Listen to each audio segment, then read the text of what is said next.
We're still in the first quarter of our show, but this week, Chopping It Up Zone will consist of jersey swaps, post-game player interaction. And right now, as you see, if you're watching us on YouTube, you look at my guy, Pat P., look at his background. Before we get into the memorabilia standpoint, when you have received from any other former player or current player, Pat, but you got some nice hardware sitting right behind you. Tell us a little bit about what you got. I got like I told you about last week. I got a couple trophies behind me. That's that trophy out. You can't even see it. It's clear.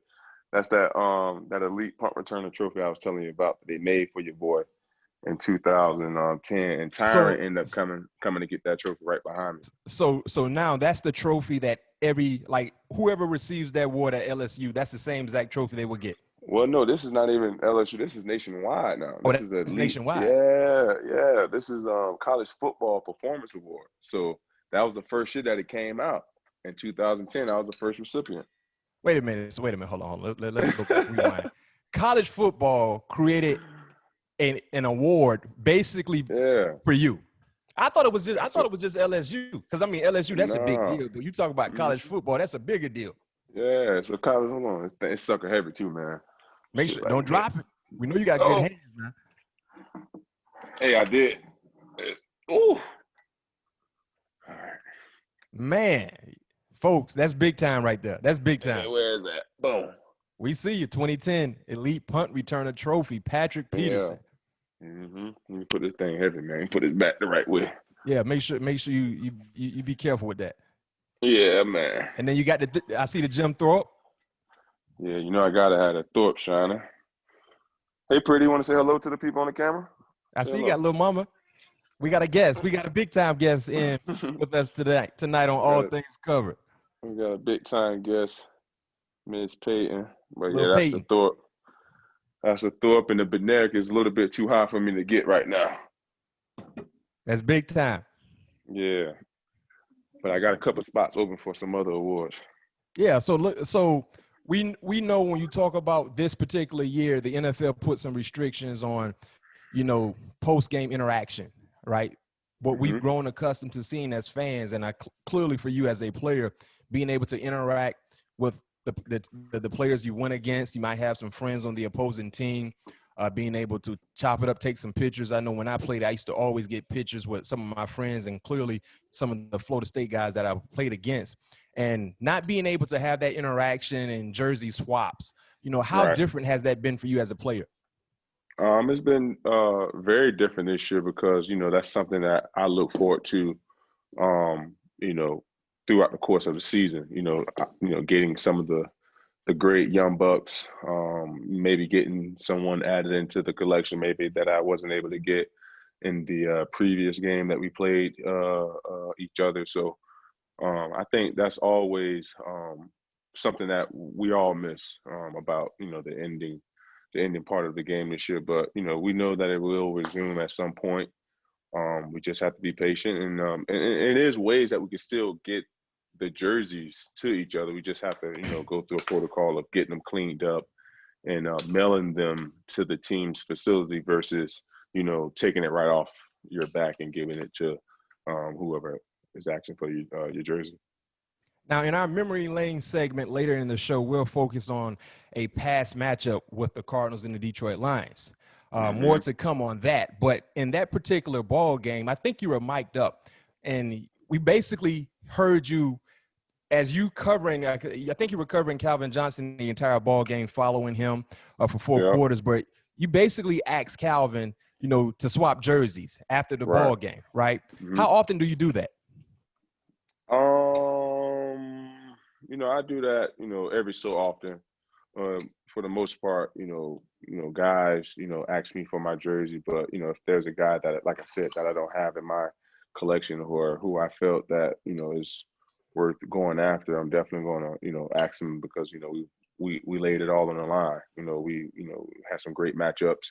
And, when I see that jersey in my house, I can always, go back to those games that we had against each other in 2011, the game we had in 13, the last matchup we had in 15. So that's what I love the most about, collecting those jerseys, because it brings back those memories that you may have, or that you may, kept in the memory bank from that game. What do you make of the criticism about players, teams and players being too friendly when it comes to things like that? You just went to war against a opposing player, and now you're asking for their jersey.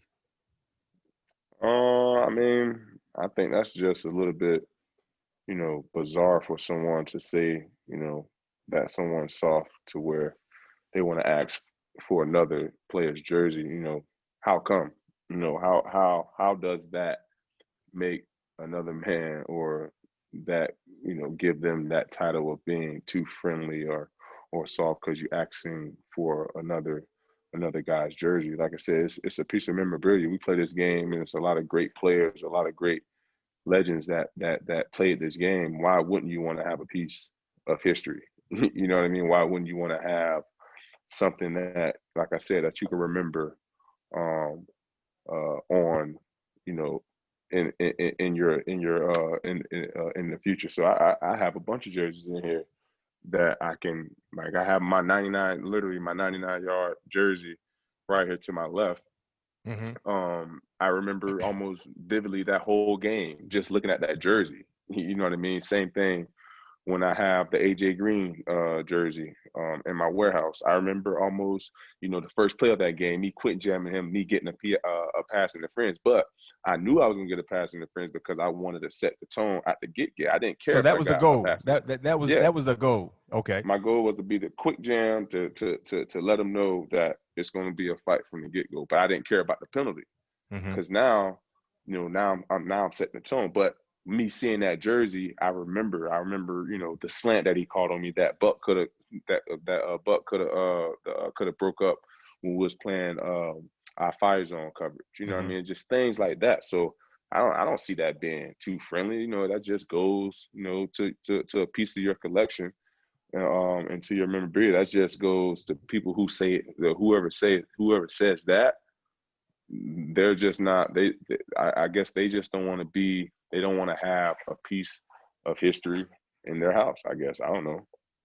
And speaking of pieces of history, clearly you have a lot. From the high school standpoint of, you guys been living under a rock. Pat was an All-American in high school. Collegiately, we see some of the collegiate awards behind you, and professionally as well. What are the best pieces in your collection right now? If you can give me the top pieces, like something that is like crazy unique that you have, what would it be? Out of my awards, or just like, or anything? Just either awards that you personally achieved or something someone gave you, right? Okay. Okay, you can go. I mean, the Thorpe is very dear to me because I was the first one to win that at LSU. That's something I kind of set up for myself. Going there, knowing the history there at LSU, that was definitely one of the main goals that I wanted to achieve going there. I'd probably say that one, but I mean, that one in the Beneric probably my most prized possession, because out of almost 150 years of football, only 3 players were able to collect both of those trophies in one season. Yeah. So for me, that's pretty remarkable.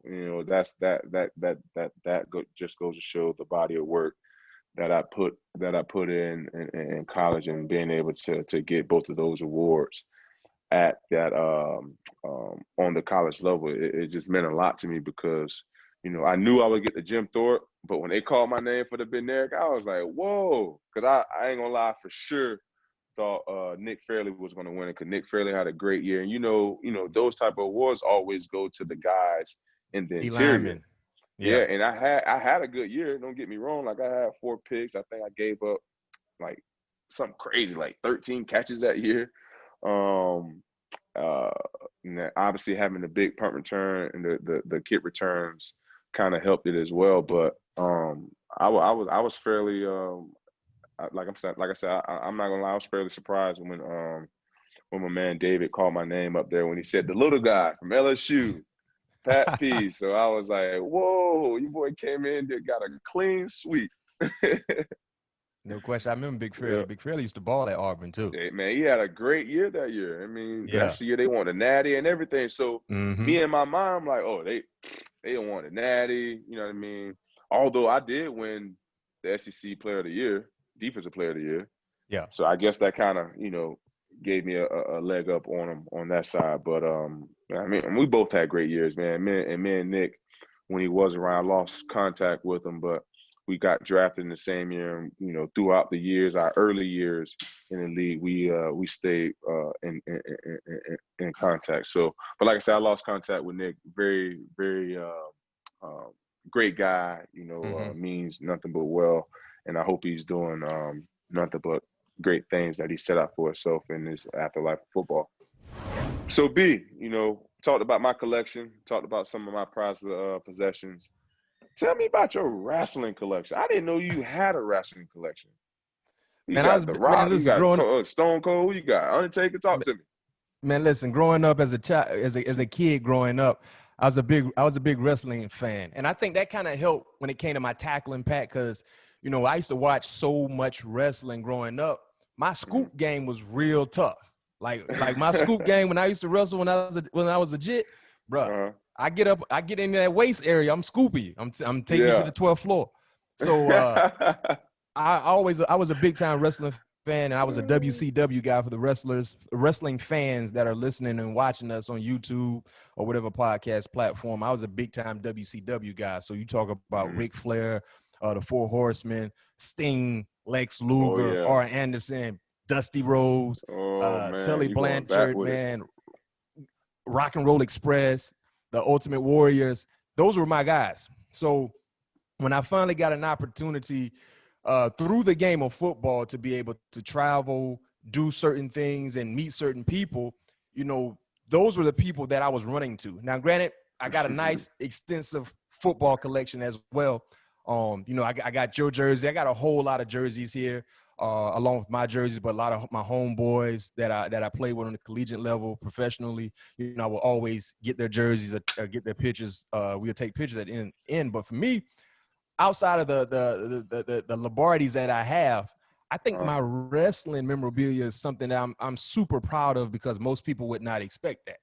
Right. So I remember my rookie year, after we won the Super Bowl against Seattle, it was a big time autograph signing in Elizabeth City, New Jersey. So they had some of the great. So at that signing pad, I got stuff from Barry Sanders, OJ, Howie, the who's of who was there. I took a picture of Jack Tatum, and growing up, Jack Tatum was always a guy that I admired because the way he played the game, he just didn't care anything about his body. So while we're taking these pictures and while I'm getting these autographs and I did my little booth, you know what I mean? I heard there was a few wrestlers there. So you had guys like Hulk Hogan, the Ultimate Warrior, the who's of who was there. My guy Ric Flair was not there. I was highly disappointed in that. He was not there. But long story short, I got a chance to talk to Ultimate Warrior. Now he's passed. He passed a few years ago, but he gave me a dope picture, right? And he personalized the entire picture, so you really can't see him because he wrote a long passage like he knew me, like to B Mac, such and such, great guy, blah blah. Because I sit up there and I chopped it up with him for about 20 minutes before he actually signed it. So then Hulk Hogan was there too, if I'm not mistaken. Hulk Hogan was on the other side, and I was like, "Yo, you think?"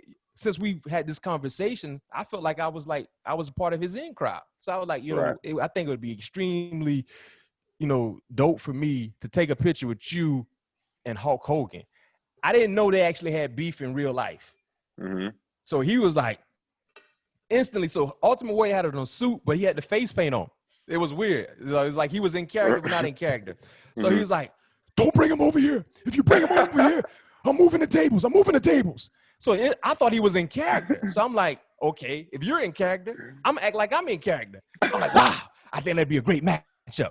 Okay, I'm gonna go get him. So he grabbed me by my shoulder. I thought I was a nice size corner. You know what I mean? I'm like, I'm about 6 foot, 190, whatever the case may be. I'm a big corner. But when he grabbed my shoulder, he almost dislocated my whole shoulder. Like, wow. So that's when I knew he was legit because the pain I felt and the intensity in which he grabbed me made me realize oh, he's for real. They got like Right. real beef, no wine, just straight beef. No, So they I ain't was like, playing. okay. So I had to really talk to both guys, separately.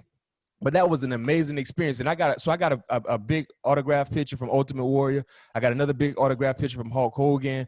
And I got some other wrestling memorabilia as well, because I used to always love watching wrestling. Like, watching wrestling was my thing.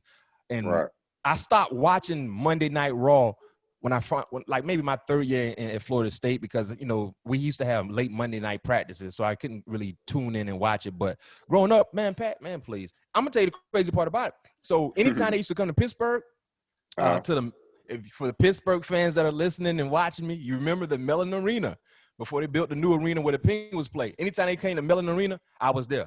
And also, I had the opportunity to go backstage and meet all the wrestlers. And then that one year I was out in Arizona, I remember they came out to Arizona. And, man, Pat, anytime I had the opportunity to check the wrestling out live, man, listen, I was there. You was there. Backstage, no question, backstage. But, hey, wrestling really impacted me a lot football-wise, because it helped my scoop game. I was one of the best wrestlers in 6th grade. Not organized wrestling, but street wrestling. My scoop game was amazing. Right. Yeah, my scoop game was amazing. I wasn't on the I mean, I like wrestling. I used to like watching The Rock and Stone Cold go at it, throughout the years.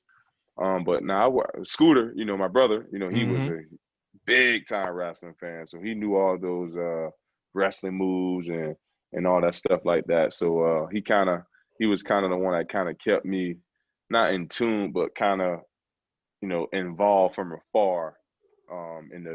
Because I think you said because when you was growing up, it was WCW.